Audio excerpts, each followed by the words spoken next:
and welcome to Inquiring Minds, the Writing and Literacy SIG podcast. My name is Kylie Pulpus, and I'm your host for this episode. The Writing and Literacy SIG podcast aims to highlight scholarship, discuss contemporary issues, and engage in conversation with SIG members and the greater writing and literacy field. Through a robust dialogue, we hope to ignite nationwide discussion amongst faculty and graduate students concerning topics that are timely and pertinent to the scholarship of writing, literacies, and the broader field of education. This episode is highlighting the scholarship of three important members of the Writing and Literacy SIG who have recently graduated. Dr. April Camping is a postdoctoral research scientist in the Center for Urban School Partnerships at Texas A&M. She works on grant-funded research for evidence-based literacy instruction in elementary and secondary schools, including culturally sustaining literacy practices for emergent multilingual students. She has collaborated and published on multiple randomized controlled trials and meta-analyses of writing instruction, and is currently researching the components of quality professional learning experiences to enhance teacher and student outcomes. Dr. Gemma Cooper-Novak recently graduated with her Ph.D. in literacy education from Syracuse University. Her work focuses on the writing and identities of adolescent writers, particularly LGBTQ+ adolescents. She is a playwright, poet, and fiction writer whose work has appeared in more than 40 journals, both academic and literary. Gemma is a visiting assistant professor in literacy education at Hobart and William Smith Colleges. And finally, Dr. Karis Jones is an assistant professor of English language arts for the School for Graduate Studies at SUNY Empire State College. As a teacher educator, literacy consultant, public humanities scholar, and community activist, she studies issues of equitable literacies, learning across disciplinary, fandom, and gaming spaces. Dr. Jones served as one of the Writing and Literacy SIG social media scholars from 2019 to 2021 during the creation of the Graduate Student Board. In this role, she supported the monthly #Literacies Twitter chat and led the team restarting the Writing and Literacies podcast. These scholars shared their PhD journeys, reminding us that the dissertation is only the beginning, and the point of our scholarship is to continue conversations. Enjoy. I am so excited to be in conversation with three amazing humans. They are, and let me put some respect on their names, they are Dr. Karis Jones, Dr. April Camping, and Dr. Gemma Cooper-Novak. They're all recently graduated, and they also supported the Writing and Literacy SIG as graduate student board members, and they breathed life into communications as part of the podcast team. They've recently rolled off because they are doctors now, but we wanted to honor their hard work and dedication by learning a little bit about their journey, and then also seeing what they've been up to recently. So I would like to say welcome to these doctors. Welcome. And would like to ask you, how does it feel to be finished? Well, I submitted my final, ProQuest level revisions literally this morning. Oh, so congrats. Everything is now official. My diploma's coming in the mail. I am awesome. And yeah, the shine still hasn't worn off. I'm not gonna lie. Yeah, it's definitely a journey. It's I don't know, finishing is, it's going to happen at some point, and then it happens, and then it's all the things of, well, what now, and how do I keep this going, and how do I find a place that will support me to keep it going. So but it's definitely a moment when you finally do press that final submit on the revisions, or whether or not you get to do an in-person defense, or I think a lot of us did a Zoom. So it's different. It's a roller coaster, but I was in my feels about it. Teared up on the Zoom a bit for sure.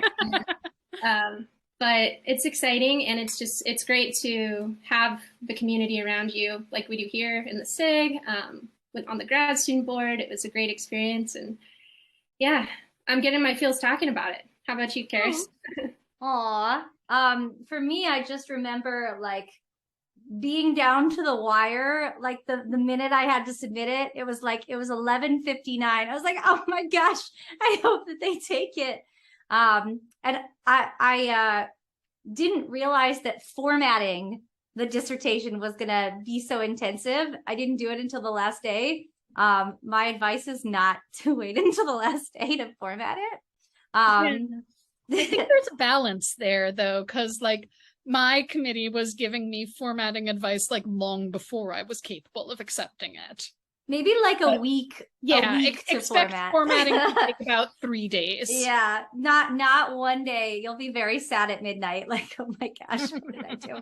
But honestly, I finished, but I didn't feel like I could take a breath until like this year when I finally had a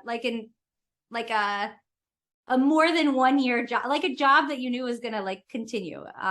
So it's been kind of like almost an entire year of really high stress, which maybe isn't what future graduate students want to hear, but that's kind of how it's felt. But the writing and literacies community has been just such a support, and I think almost every job that I've gotten has been like connected to writing and literacies, and I've talked about my work, and I've had recommenders from the community, and people have passed me jobs. And so I just want to give a shout out to this community for just being so great for their support. I would echo that too. I'm sure we have another question coming up, but both before you finish and after, the people around you, like a colleague sent me her formatted dissertation as an example, because she was like, this was tedious, more tedious than I thought, and that was super supportive. And then the people you network with and know and are in community with, hopefully send you jobs and ask you if you'd be interested in this, and forward things. I thought of you when I saw this. So it's a great time to just build those relationships, just for the relationship value, and then the support you can give each other. Yeah, mentor text it up and mentor it up.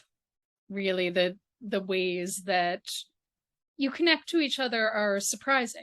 I had a committee member who came on literally because I had met her at conferences twice, and Karis and I met at an LRA writing support event, and Karis has been like academic writing buddy, qua academic writing buddy for years now, and I thanked her as such in my acknowledgments. Like, it's a life. I love hearing about how important community is in getting to the finish line. That is so important. And this, like, as soon as April said that a friend sent her formatted dissertation, in my mind I was like, mentor text. And of course, Gemma, you're like, yes, a mentor text.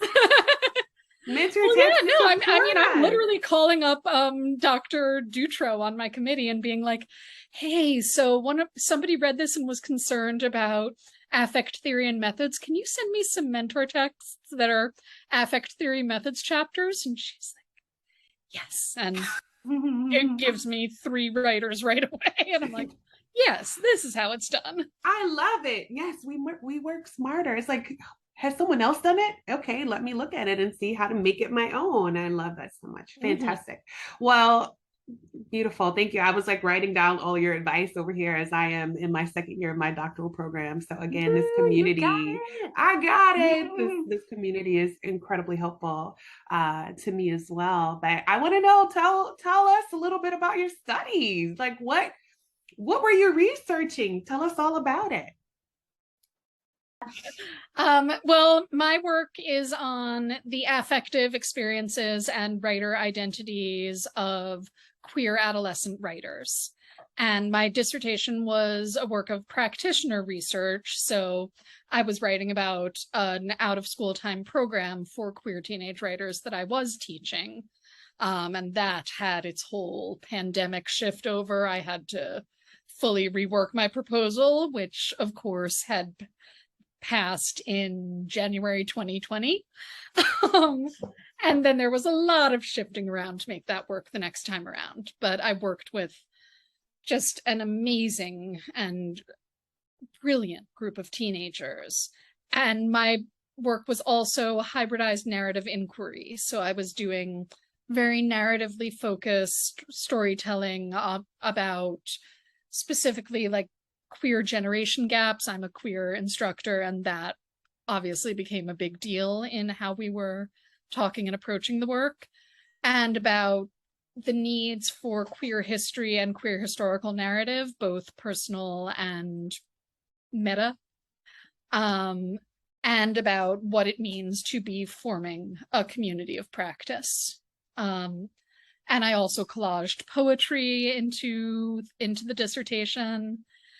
I went to a talk at LRA, the one before the pandemic, where, you know, I'd been thinking of non-traditional dissertation forms as something aesthetic that like I missed but could lose.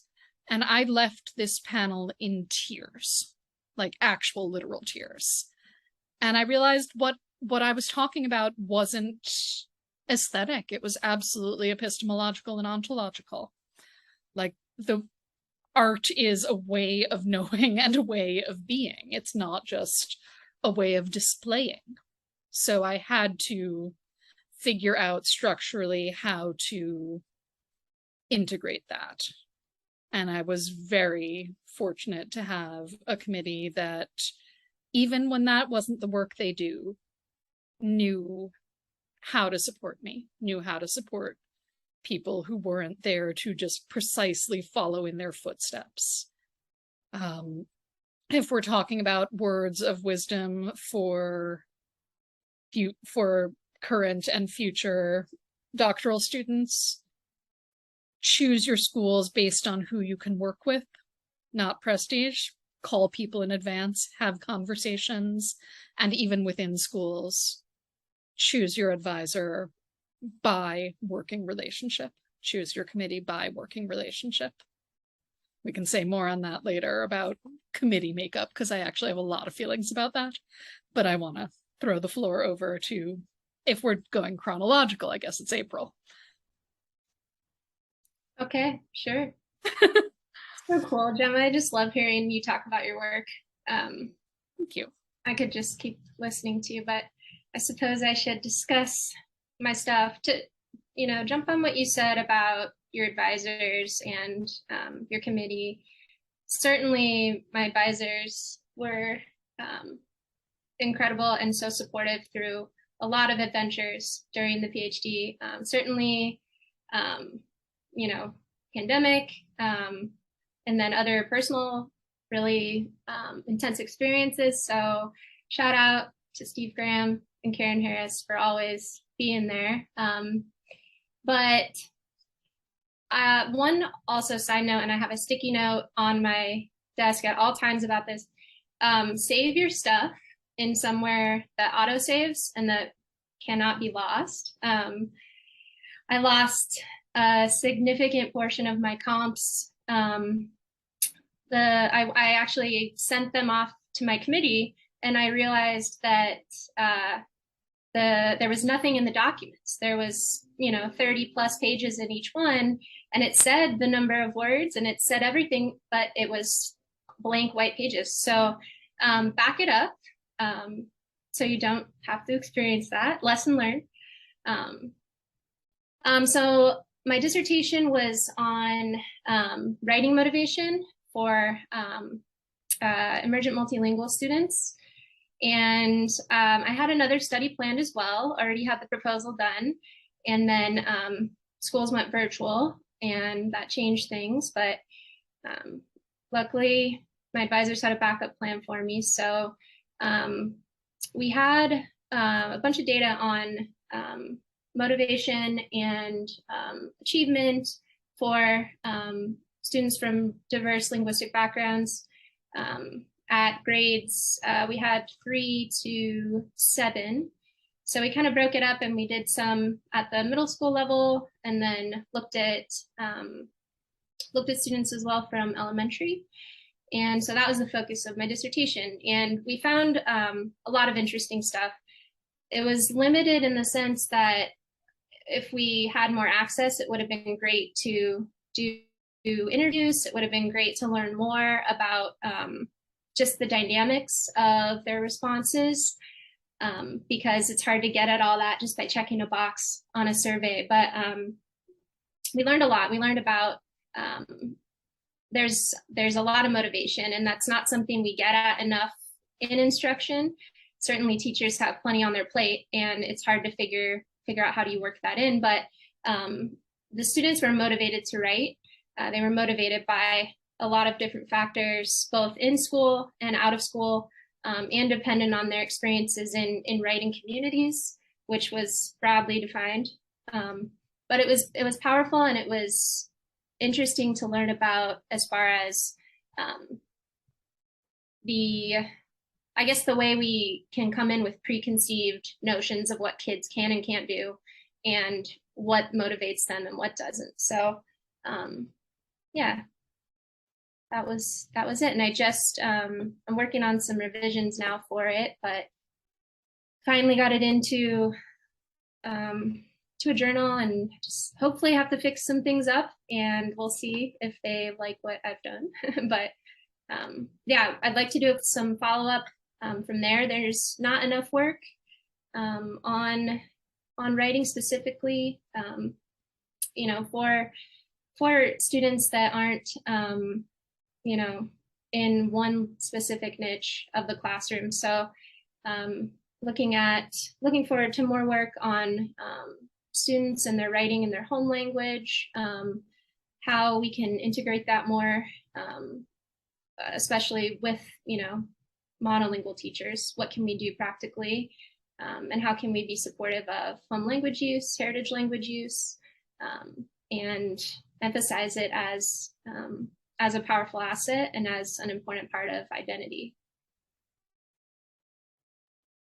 Thanks so much. You guys have such great projects, and I love hearing you talk about them, just like what April said. Like, that's so cool, April. I wanna read your paper. So my project was really kind of a labor of love from my teaching experiences as a DOE New York City teacher. I was just absolutely dissatisfied with what teaching English looked like. And I was just so aware that all of my students had these fabulous, you know, engaged, thoughtful literacies practices happening that were not being captured or connected to, or like my instruction felt like it was its own world, and then my students' literate lives were like something else. And I just, you know, I thought that was devastating. Like, it was really hard to be a teacher and just see these forces playing out, saying literacy is one thing, and knowing that, you know, many of my students had these fabulous practices that just weren't counting or weren't being seen.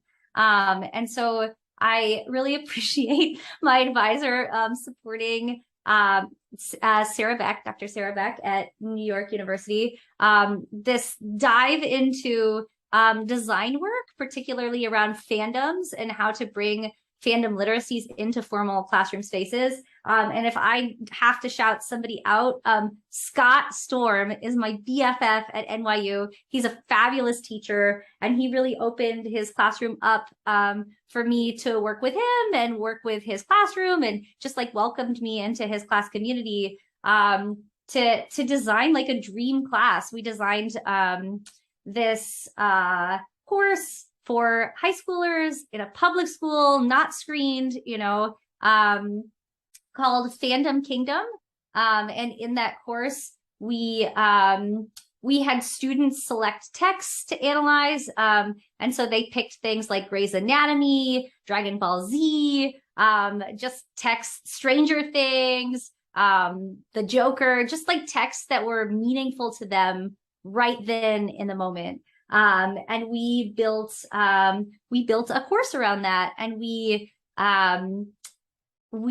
brought in their voices, and we looked at what was interesting to them. We compared different disciplinary communities. We thought about fandom communities and literary scholars, and we just really made this hybrid classroom space where the literacies that students already had mattered. And that really, that really mattered to me as someone who is also a passionate fan.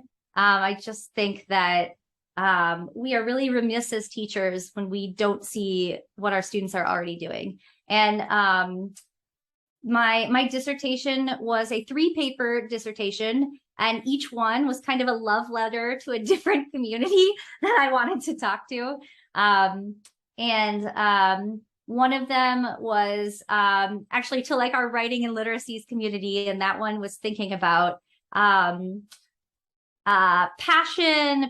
literacies, and how affect resonates in classes, and how we can sustain affect resonating. And something that I found was our BIPOC female students often had to sustain affect in ways that resisted structural oppression coming from fandom spaces, coming from other students that cast their passions as not viable, or like not, like they were too enthusiastic, too passionate, passionate about the wrong things. We really looked at how like the flows of passions played out in our class.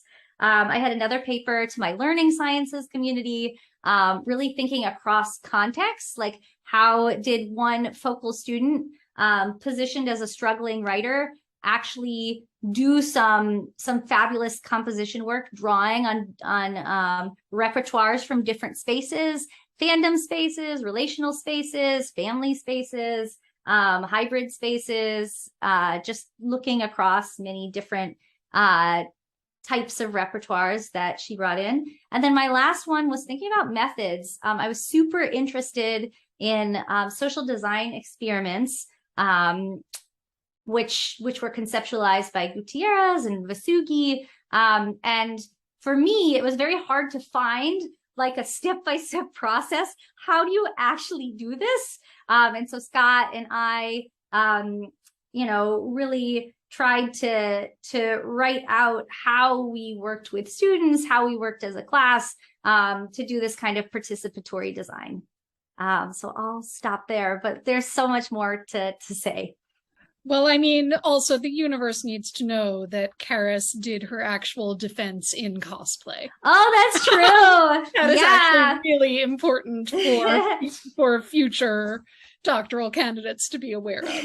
You get these chances. One of my students had dressed up as like a Harley Quinn, character, and so I also dressed up as Harley Quinn for my defense. Yeah. Karis, pictures or it didn't happen? Pictures actually, that's expected to be your headshot for this character. You're right. I need to send a different headshot. Pictures or it didn't happen. Also just everybody else shouted out their advisors by name and I didn't, so I just want to do that real quick because Dr. Marcel Haddix is the best advisor I could imagine having, and I had a wonderful committee as well with Dr. Kelly Chandler Olcott and Dr. Elizabeth Dutro. And actually, I'm going to say the thing on committee dynamics now because we do need it. Like each of those women played a very distinct role. And really, Marcel was there for the oversight, the big picture, keeping me steered toward the big picture. And you need that. And Kelly was present as the sort of deep dive critic. She does a lot of the getting in with the nitty gritty. And Elizabeth was there as a theory specialist. She's a writer on affect theory, and that's the focus of her research, and I brought her on for that. And her role on the committee was to do that deep dive on affect and also be the person who, when I sent something, was saying, "Oh my gosh, Gemma, it's so great that you did that." And like, it sounds silly, but you need one of those on your committee. You actually really do. Oh my goodness, listening to all of you, I was like, each of these doctors needs their own podcast episode, because like this little snippets that you gave me, I was like, I'm going to be reaching out to all of you, because they were all so different and necessary and needed. But what I loved about each of your studies is that you were really all about honoring the individual that enters into a classroom space, right? Like all of you are like, the people, the humans that enter into these classrooms are different, have different lived experiences, they have different identities, but we need to honor them. And so very much appreciated hearing that from all of you. And that is something that we as educators need to keep in mind every single day. And I think, listen, and even us as doctoral students, right? Like hearing you, Gemma, say like you need someone on your committee saying, that was great that you did that. Like you needed that as a human, you know, like she was honoring you and your needs as a human. And so that's really, really important. So that was a lot of work that you guys did. A lot of work. I know that it was very hard. What were some of the things that got you through the hard parts?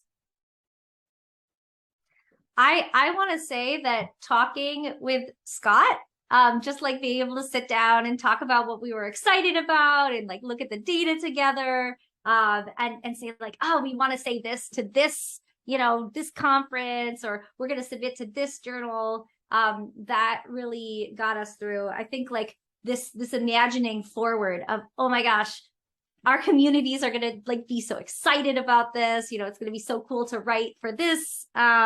Just like that helped to propel us through. And now we're like on the cusp of having one of those papers published. Oh my gosh. I hope conditionally accepted. So it just like that, like imagining like, oh my gosh, people are going to read this. And I have to say, I had this wonderful experience where somebody reached out to me. They had seen the title of my dissertation at graduation. They're not in our field at all. And she emailed me to say, can I read your dissertation? Like, I'm a fan and I write fan fiction. I just want to know what you did. I was so excited. And we got to chat and just like talk about like, what does being a fan mean to us? Like, that's exactly the kind of conversations I want to have around my dissertation. So it was just that really, like, you can imagine those future conversations with just like people who love the same things as you, and they want to see change happen, and like your dissertation is going to be one piece of that conversation. Like imagining those conversations, I feel like helped.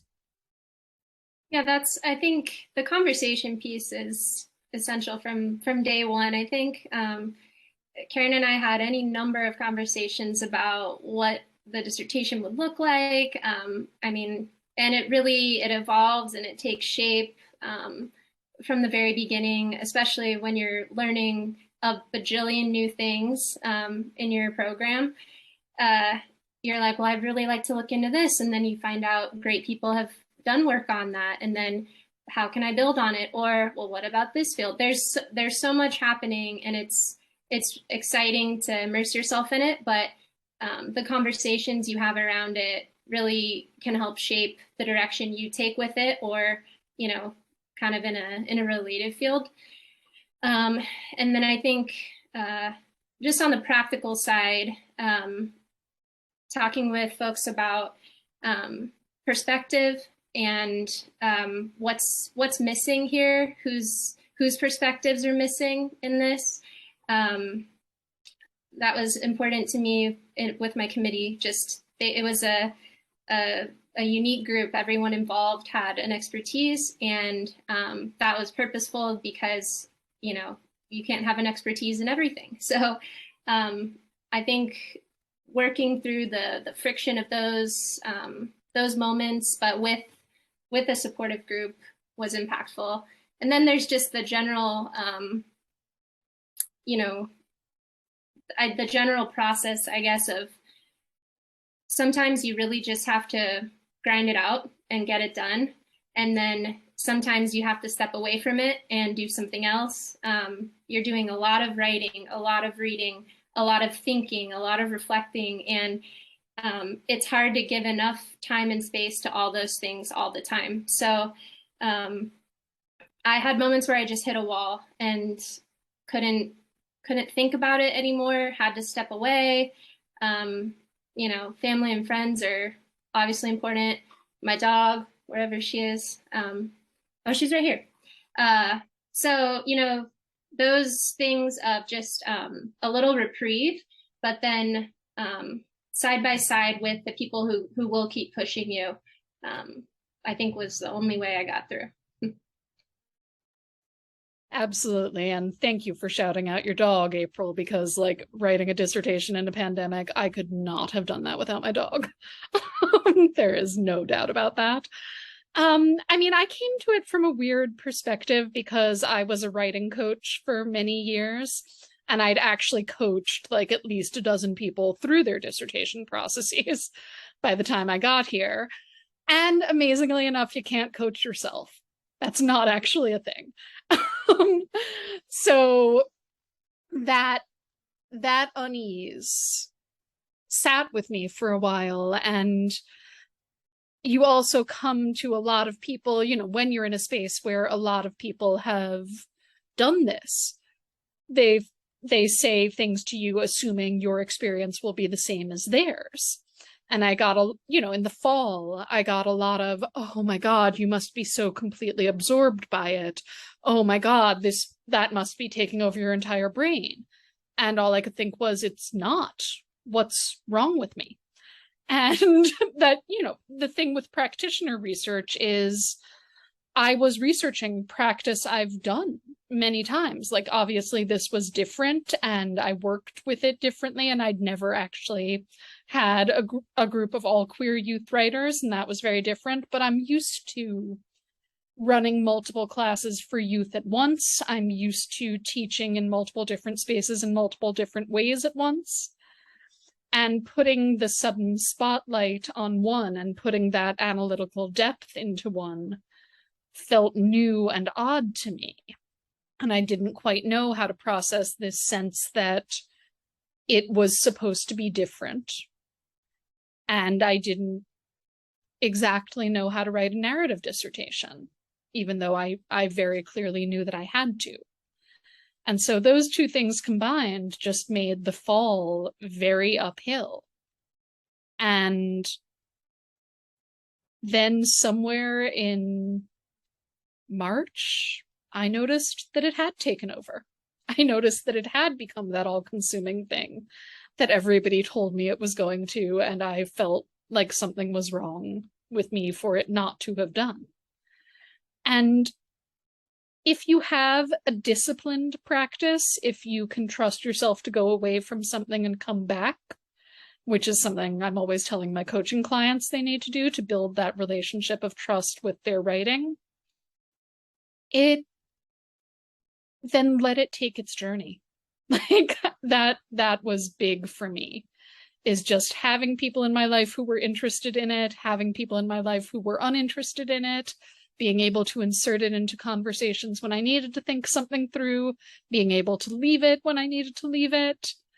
You know, you want it to live eventually. You want it to be a document that lives. You want it to be a set of ideas that live. And they live, like you were saying, April, in dialogue with existing ideas. They live, like you were saying, Karis, in dialogue with existing communities. You know, you want to talk to it. You want to be in conversation with all those things. You want to change any of those in some way without having to explode the universe. You know, the goal isn't to be definitive. The goal is to keep talking. The goal is to keep a conversation going that matters. And I think once you start to let the thing have a life of its own that is connected to you, but isn't like the embodiment of all your self-definition, the better a position you're in with it, the better a relationship you can have to it. That's powerful, Gemma. That struck me. I mean, nice. That's just so well said. It's what I'm thinking, but I couldn't find the words, and it's really true. I mean, your dissertation you put so much into it. But then it's also a jumping off point to what you're going to do in the rest of your career. So, there might be some perfectionists in our group who might listen to this, and it's important to do good work and always, of course, to do your best and make sure you're being careful and you're paying attention to detail, and you're speaking for the work that you want to do in the future as well, because there's a lot that it can lead to. So I had, like I said, a whole other dissertation planned. I know, I think we all did to an extent, and then you do what you got to do, and that doesn't mean that it's not important, and it doesn't mean that there's not still a path to the work that you had originally planned, especially when you've already written it up and it's ready to go. So Yep. Yeah.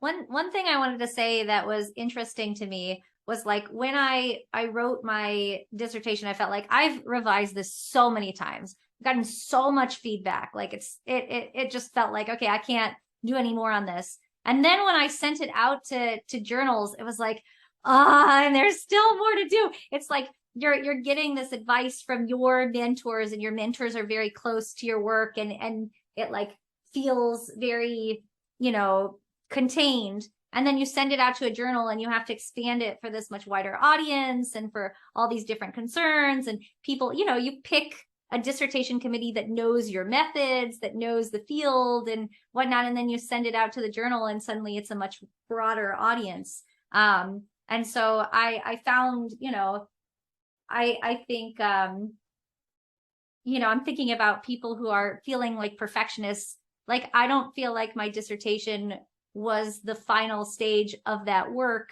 It was a very preliminary stage. And then, the 4 rounds of revision, it's getting closer and closer to something that someone's going to see. But then I know that like future work is going to be different and better and like get at like seeds that I didn't really know I really wanted to get at yet. Like, something that I've been thinking a lot about with fandoms is the connection between fandoms and civics, or like having these difficult discussions in online spaces. Like you can do that in a fandom, you can do that as you're talking about politics, you can do that, as you're talking about like making changes in society. And my dissertation didn't get there, but like now my work is going there, right? Like that was something that came up and I was like, okay, this is a direction that I want to go to. So your dissertation is not like your end all be all. It's like a jumping off point. And I also wanted to say it doesn't necessarily feel like just yours. Like I feel like it was part of like my community, like this community, like what we cared about together. And then every time you publish it, it's like a wider community that you're talking to. Yeah, I mean, like the goal of being, I don't think any of us is quite aiming to be like a superstar academic. And frankly, like superstar academics are boring and I'm not particularly interested in their work. But when academia can be good, when it can be worth being in, is this sense of ongoing conversation, this sense of ongoing and moving synthesis. Like we are all talking to each other. And at its best, that's what citation is. It's me wanting to say to, Christian Ehret and Elizabeth Dutro, you opened up the way I think about my work. And now I want to open that up for people who are going to do the kind of work I'm doing. And we're really, that's the good part. Like we all know the bad parts, and certainly there are many, many Twitter accounts devoted to the bad parts. And they're real. I'm not going to pretend they're not. I'm not going to pretend it's just letting off steam. This is a field that needs real and genuine change. But what's worth saving is that deep sense of building on each other, the sense that we can be in an ongoing conversation through place and through time and through generation. I love that stuff. Definitely. It's an openness to to always learning more and to always recognizing that there might be a different take on this that you just haven't thought about, or being able to have uncomfortable conversations sometimes, and being okay with it, right? Like, I mean, we don't all know it all. And I know sometimes just being uncomfortable.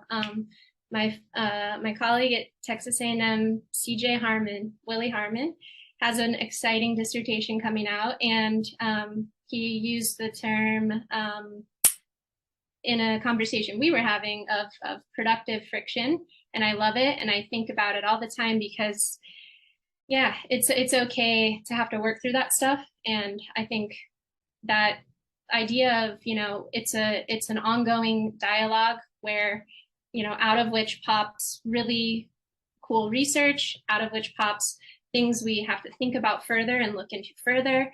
Out of it pops really interesting insights and practices that we're still learning more about. So, yeah. Yeah, I love that one. Like friction, you know, think about what it does. Friction starts fires, and fires can be scary and destructive. Also, you need them to live. Also, you need them to cook. Also, you need them for agriculture. Like, there are so many ways for friction to be amazing and necessary. Oh my goodness, so many gems. I'm so glad my mic was muted because I was over here going, fantastic. Like really beautiful insights and a lot of like amazing vulnerability that you guys are sharing that I appreciate myself. And I'm sure that the audience will appreciate. So you started to talk about, you know, the purpose of your dissertation, building on that, right? Like this is not the end all be all. We have to keep going. So talk about what have you been up to since pushing that publish button? What are you up to now? I can jump in. I am super excited about a few grants I've been kind of working on and some community work. I have a role-playing collective happening this year that Gemma is actually connected with. And I'm hoping to have teachers and educators come into this youth role-playing space and think about how they can design role-playing experiences for their own classrooms. So that's one thing that I'm excited about. Another thing that I just came from is this initiative to think about cosplaying and like what youth learn at convention spaces, and how teachers can integrate that kind of stuff into their classroom. I mean, there are local conventions with super cheap tickets that you could take your class to.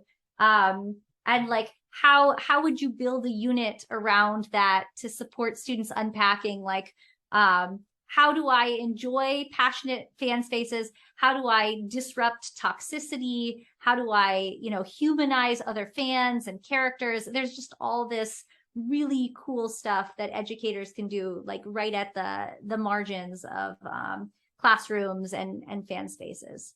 So I'm just super excited about that. It's really cool to like have people reach out. I just connected with our field was like matchmaking me. I love this with a recent grad who's working for Comic-Con.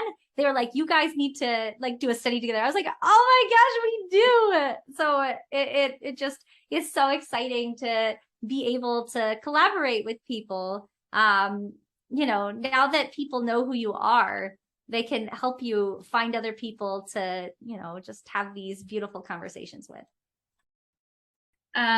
Yeah, so right now I'm at Texas A&M, working with an awesome team,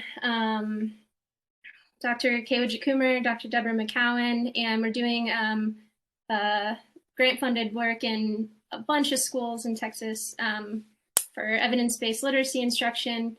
And it's awesome to be in the schools with teachers, with kids, and to sort of customize what you're doing and, you know, have it implemented in ways that meets the real needs of the kids that we're seeing and working with. Next up, hopefully we keep this going and keep the partnerships going, because you know, as part of research, you don't just want to start it and then leave to go do more research. I mean, you want to do more research, but you don't just want to be takers, right? You don't just want to go and do the work and then just leave it behind. So it's great to forge those partnerships and keep them going. And I'm hoping to continue the work with emergent multilingual students here in Arizona for sure, and Texas, and I mean, everywhere. But we have some, hopefully we have some cool grants in, hopefully some of that stuff works out. There's some cool stuff on writing communities that we want to do, and how to integrate the social pieces and the emotional pieces for the elementary schoolers and the high schoolers. So that's what's cooking. Well, April, let's talk about communities of writers. That's one of my favorite things to get on board with. So I'm a visiting assistant professor at Hobart and William Smith colleges, which is a job that Karis held previously and that I heard about through Karis. So that was kind of cool. And so right now I'm just settling into teaching and settling into going on the market longer term. Because that's a thing that's happening as well, because visiting is a year, maybe a couple if I were lucky, but it's not something to count on beyond a year. But it's lovely to be with undergrads. I'm getting to teach a class that I designed called Teaching Writing with a Critical Lens, which thus far is proving a ton of fun. And I'm also teaching children's and adolescent literature. And my out-of-school time programs are continuing. So the program I wrote my dissertation about, which is called Write It Out in the dissertation, picks up in the fall. And I've been hearing from some of the kids involved in it, their poetry and their work, which is super exciting. And I'm a creative writer. That's the rest of my practice, and it's at least as important to me as my research. And so I'm also working on a playwriting commission in Syracuse, and I'm trying to get my second poetry book published. And I'm also seeing what I can really do with narrative and poetic scholarship and inquiry relating to education and educator identity. But like I said, I literally turned in the absolute final revisions on the dissertation this morning. So what does the next step look like is now very wide open, but I'm excited about what can come collaboratively. Karis and I have a chapter coming out that's about teaching marginalized youth writers on Zoom. And that's a deep and rich vein, I think. I have a lot of ideas and not necessarily one set trajectory at the moment. And I'm learning to be okay with that. More than okay. There's a lot of possibilities there. Oh, that's all y'all are doing? That's it, huh? That's it? Oh my God, you guys are amazing. Also, Karis, I think you stumbled upon something, academic Tinder. This sounds amazing. Where we meet people where people are like, oh my gosh, you need to meet this person, and you meet that person, you're like, oh my gosh, I love it. yeah. Swipe right, honey. Swipe right. We are so aligned in our thinking. And then you also did not mention that you are the new communications chair for the oh my gosh, I'm so excited. This SIG just is my heart. And so it's I don't know, it feels like coming home, and I'm really excited to talk about what the podcast is going to do. Like all three of us invested a lot into the podcast. And so it's so wonderful to see you all picking it up and moving it forward. Thank you. Karis is also a faculty member at SUNY Empire, which she also didn't mention. I was so happy. Tenure track. Woo!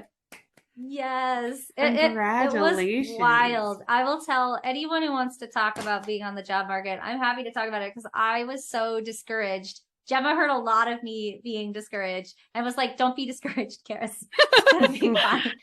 Yeah, I mean, the thing is, like, most of my professional life, I've been a freelancer. So I'm pretty used to like the long haul and the assemblage of bits and pieces in a way that I think people who came straight from the classroom might not be. I was so sad. I was like, oh my gosh.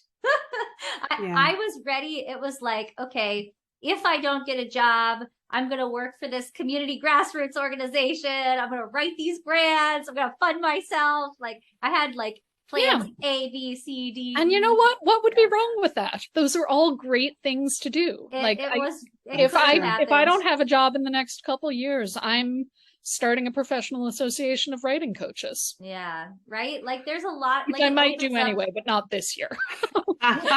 This all just so like you guys are going into the last question that I have for you is that, what advice do you have for, current doc students who are still in the process of, trying to get finished, and for those who are recently finished and are, in the job market? Do you have any words of wisdom to leave us with today? Words of wisdom.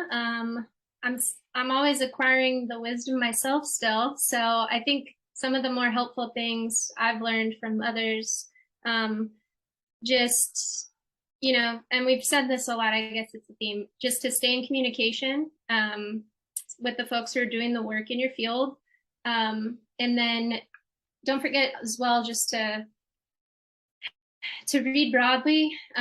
Even when you're doing your work, you have to focus, certainly when you're doing your dissertation, you have to focus, but, and I'm not good at this, so it's advice for myself too, but try to make time to read something every day, to, write about it, even if it's a little tiny chunk. That's the space I'm at. It's a small chunk, but keep that going as much as you can. And then to finish up, I think it's important just to look at what's the next step right in front of me. I know for myself, it can be overwhelming when you think of everything that you have to do to finish. So, chunk it out. What's the next thing that needs to happen? Okay, I'm going to focus and do that. After, I think just, engage with organizations like ARA and the SIG. That's where you can hone in on what's out there as far as jobs go. Ask the people around you what's going on, and just, stay in communication, I guess, is the most important piece. Something that I felt like I had to shift my mindset on is like, when you're joining a conference space or like a professional community, it's like about becoming part of that space, right? Like fitting in and being one of the, writing and literacies folks, or but then when you're getting a job, like there aren't other writing and literacies people there, right? Like you're going to a university that like doesn't have a literacy person or like doesn't have a writing person. And so the people who are hiring you like don't know what the field is talking about. Like you are the representative of the field to the committee. And so that was like a shift to me, like, oh, I'm not talking to like writing and literacies people in this job talk. Like I'm talking to people who are outside of my fields and like are interested in different things, that I have to make it clear what I'm doing and how it fits into the larger picture. I guess it was, I guess I always thought like, oh, I'm going to present my job talk to like other, like literacy people, but then it wasn't. It was like, I'm going to present, this to deans and like to, the other subject areas, because they have everyone but not a literacy person. And I was like, oh, okay. That was a shift to me. And then another thing I would say is be in conversation with, your literacies people, with your professional communities, because they are what like sustain you. I remember feeling really discouraged about not having a job and being like, what am I even doing this scholarship for? Like, I'm doing it for free and then I can't even access it if I don't have an institution. That was really depressing. And I think Christian Arrett like wrote me a note and says, you've already contributed to this field, and I know that you're going to keep contributing. So just like keep going. It's like, and he was like, and if you want this postdoc, you can apply to this. And people were always like sending me things and saying you could do this, and I want to pay it forward. So if people are looking for positions, like let me know. Like I'm gonna send positions on and like connect people, because that's what we do. We do it for each other. Yeah, she means that, for the record. But I mean, okay, I just want to say the thing that we don't say enough. This process is objectively terrible. It's not you. Like, and that I think we let go too often. Dissertation processes are incredibly isolating in and of themselves. Job market processes, all the more so. It's objectively terrible. It's an arcane system with ludicrous requirements that nobody has really figured out how to shift yet and still be part of a functioning institution. So you have to do stupid, ludicrous stuff. I have to eliminate the word stupid from my vocabulary. I apologize. But you have to do absolutely ludicrous stuff. And you can't take that on as your problem. You have to get it done. Ultimately, there's no question about that. But you can't let yourself think this is rational. You can't let yourself think that the way we do this kind of process now is the right way to do it. You have to protect yourself from that feeling and that sense. You are in this field because you are doing work that you care about and want to keep doing, and you want to find a way. The systems we have right now for perpetuating that way are very limited compared to the world that's available to us for doing this work. And, keep your connections, meet your community. But I will say, I'm a god-awful networker. I am a very good relationship builder, and I rely on that. But am I going to be able to go up and go have a shallow conversation where I impress people and make my needs clear? No, I do not have that skill. I will never have that skill. There are going to be limits on my search because of that. That's okay. For me, match is a big deal. For me, compatibility with the institution is a very big deal. I don't have the skills to show up somewhere and make it work.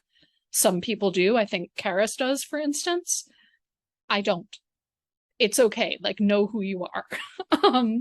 So for me, I have to not just think of the institution as something that has the power to give me a job and let me continue my work or not. I can't let that thought take over. Because frankly, I can't people please, and that limits the way I personally, not everybody, can do service. I'm not going to be able to show up to make tenure points. I'm gonna have to show up because I care about it.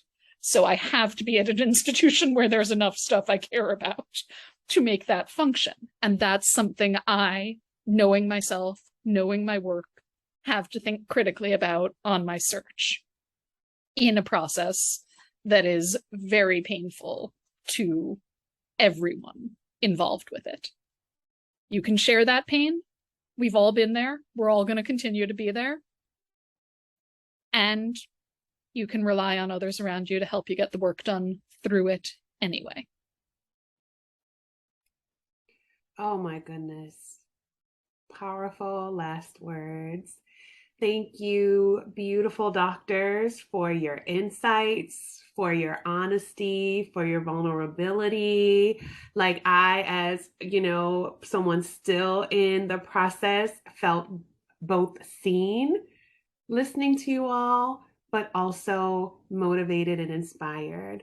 So I appreciate you so much. Thank you, thank you, thank you to Dr. Gemma Cooper Novak, Dr. Karis Jones, and Dr. April Camping. Thank you guys so much.